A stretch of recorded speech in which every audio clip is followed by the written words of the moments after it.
Construction, geometry का वो part पढ़ना है जिसको हमें ज्योमेट्री बॉक्स और पेंसिल पेपर और कंपास के साथ करना है।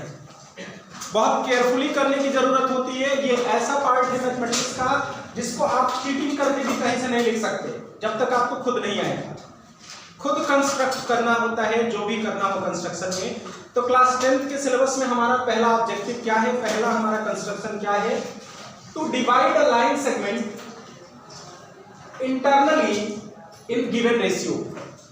किसी रेशियो में इंटरनली किसी लाइन सेगमेंट को डिवाइड करना, ये हमारा ऑब्जेक्टिव है, ये हमारा उद्देश्य है। तो सबसे पहले प्रैक्टिकली जब हम इसको सीख रहे हैं तो किसी भी लेंथ की कोई एक लाइन सेगमेंट ले लेते हैं। तो अभी आप लोग सभी स्केल निकालिए, पेंसिल निकालिए और लिखिए draw a line segment, draw a line segment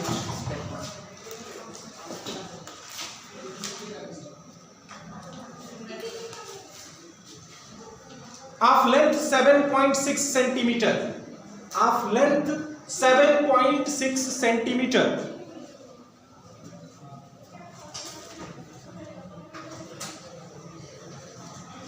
draw a line segment of length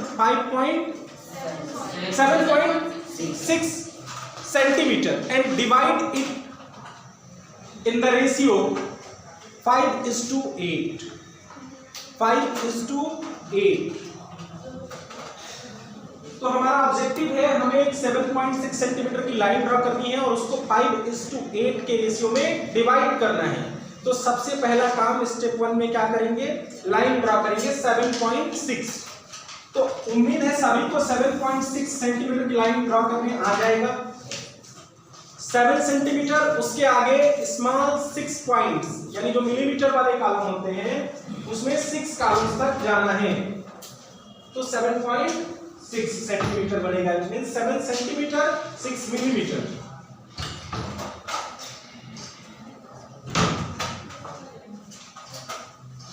हो गया।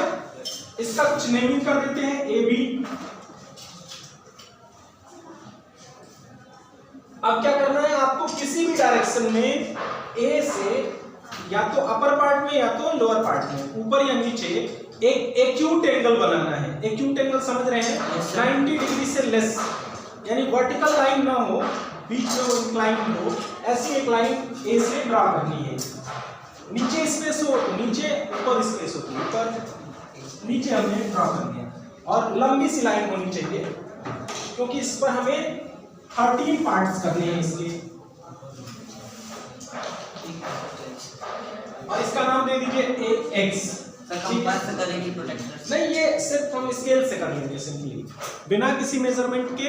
कोई भी एक एक्यूट एंगल तो बनाने आएगा ना, कोई भी बिना मेजरमेंट के कोई भी एक एक्यूट एंगल बनाएंगे।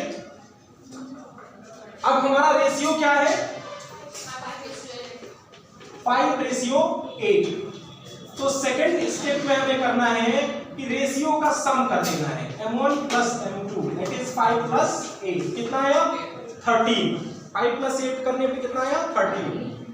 अब हमें क्या करना है, कंपास लेना है।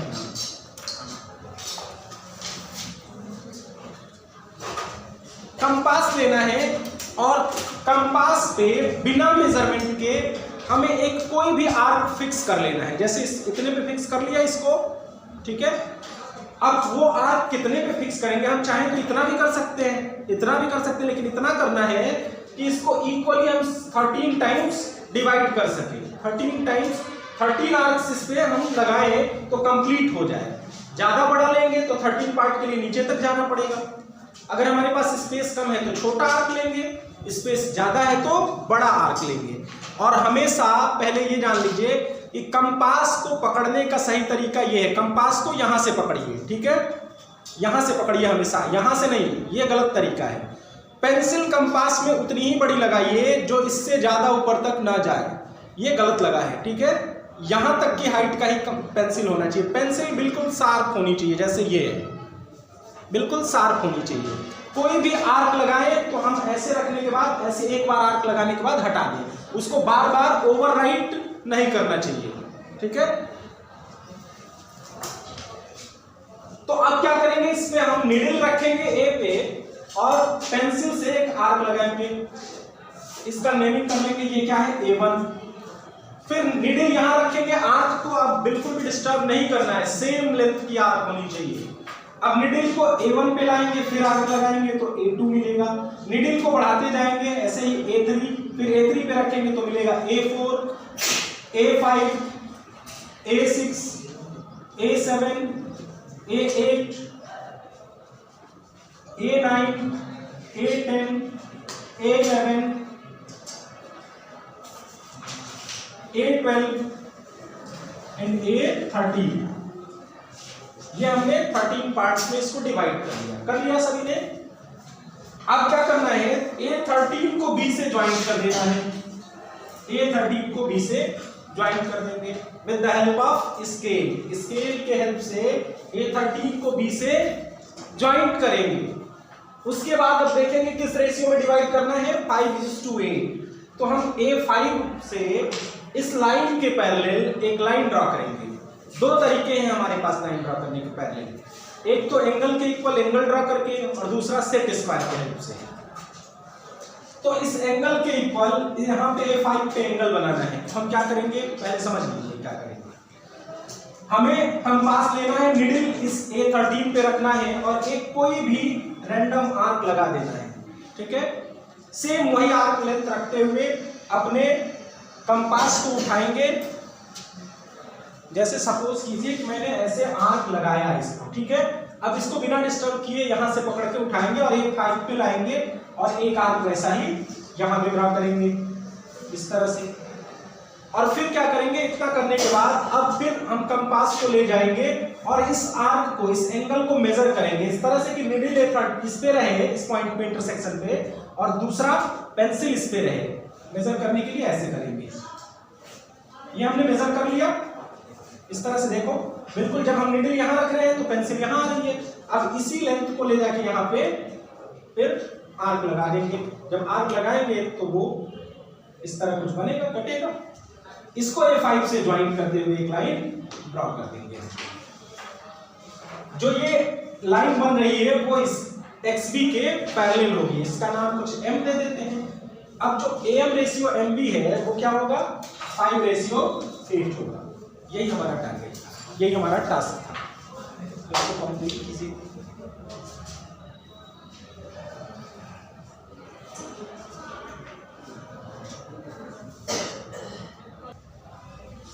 अब इसका जस्टिफिकेशन भी देख लेते हैं, कैसे जस्टिफाई करेंगे कि ये AM रेशियो MB 5:8 ही है। हमने इसको 13 पार्ट्स में डिवाइड किया है। A5 से जब हमने यहाँ पे पॉइंट लगाया तो 5 पार्ट इधर हो गया और 8 पार्ट इधर रह गया।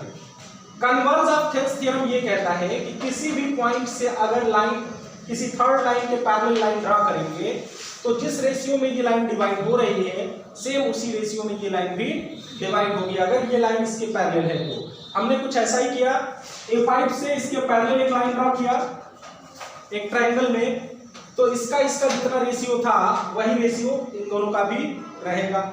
Means A5 upon A5 A13 is equal to AM upon MB। और ये रेशियो कितना है, ये रेशियो है 5:8 का, तो इसमें भी 5:8 का रेशियो होगा।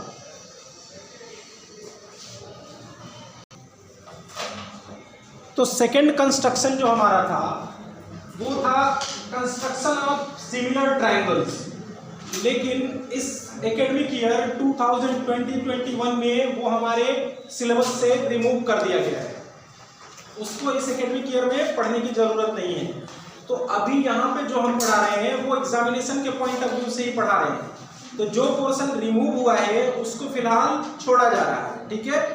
तो अगला कंस्ट्रक्शन अब उसके बाद जो हमारे सिलेबस में है वो क्या है, to construct the tangents to a circle from a point outside it.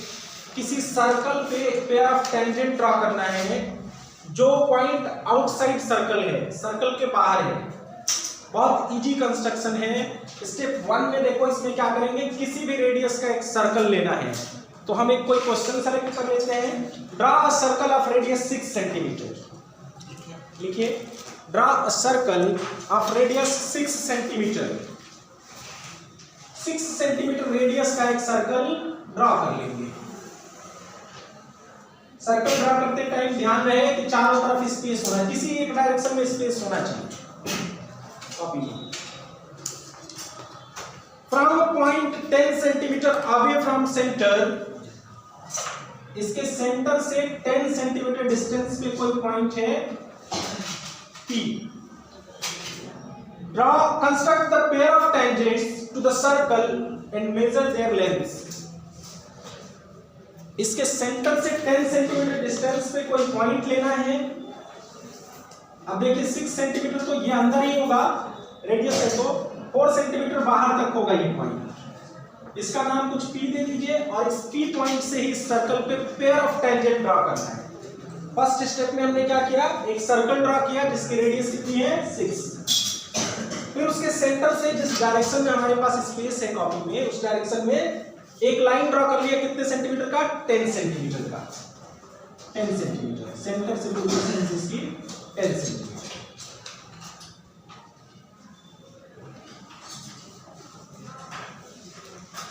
अब क्या करेंगे, थर्ड स्टेप में हमें करना है ओपी का परपेंडिकुलर बाइसेक्टर ड्रा करना है। ओपी का, ओपी लाइन सेगमेंट का परपेंडिकुलर बाइसेक्टर, जो क्लास 9 में आप पढ़ के आए हो। तो इसके लिए क्या करेंगे, हम अपना कंपास निकालेंगे, ओपी डिस्टेंस का एक अनुमान लगाएंगे कि ओपी के हाफ से ज्यादा डिस्टेंस का आर्क वहां रख लेंगे, यानी इतना फैलाएंगे अपने कंपास को कि ये ओपी के हाफ से ज्यादा हो जाए, ओपी के आधा से ज्यादा रहे, इतना इसको फैलाना है। और जब इतना फैला लेंगे इसको, तब क्या करेंगे, पी पे निडल रख के एक आर्क लगाएंगे ऐसे, जो सर्कल के दोनों साइड से जाएगा।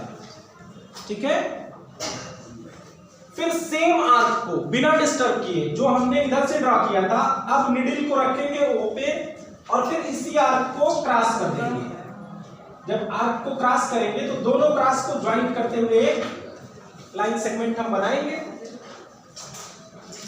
दोनों आर्क को ज्वाइंट करते हुए हमने आर्क लगाया ये।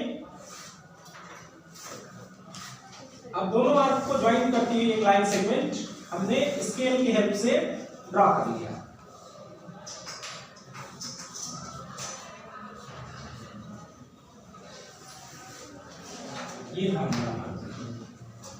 ये सर्कल के अंदर ही शायद कटेगा, अंदर ही कटेगा, क्योंकि 6 सेंटीमीटर का वो है, 5 पे कटना चाहिए 10 सेंटीमीटर है।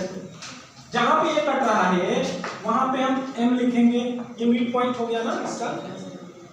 अब क्या करेंगे, m को सेंटर सपोज करके m पे निडल रखना है और MO या MP रेडियस का M पर निडल रखना है, O पे पेंसिल रखना है, पेंसिल O पे रहे या P पे रहे, M से दोनों की डिस्टेंस क्या होगी, इक्वल होगी।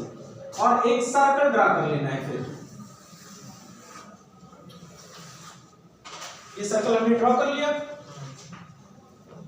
जब इस सर्कल को ड्रॉ किया तो ये पहले वाले प्रीवियस सर्कल को 2 पॉइंट्स पे इंटरसेक्ट कर रहा है, उनका नेमिंग कर देते हैं A B। अब क्या करेंगे, सेंटर O से A और B को ज्वाइंट कर देंगे और फिर PA और PB को स्केल के हेल्प से ज्वाइंट कर देंगे। ये PA और PB हमारा पेयर ऑफ टेंजेंट्स है।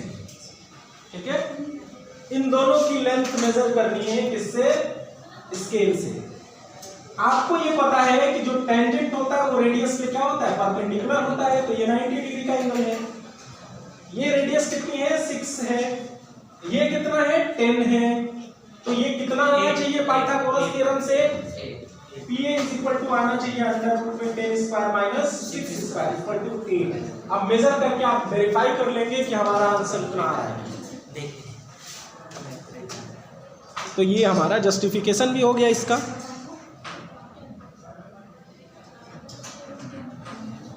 तो इस तरह से आप दोनों कंस्ट्रक्शन के थ्रू पूरा का पूरा एक्सरसाइज सॉल्व कर सकते हो जो आपके सिलेबस में है। अगर कोई भी क्वेश्चन आपसे सॉल्व नहीं हो पा रहा है तो कमेंट करके हमें बताइए, हम उसका भी वीडियो बना के अपलोड करेंगे। थैंक्स। अगर वीडियो अच्छा लगे तो लाइक कर दीजिए।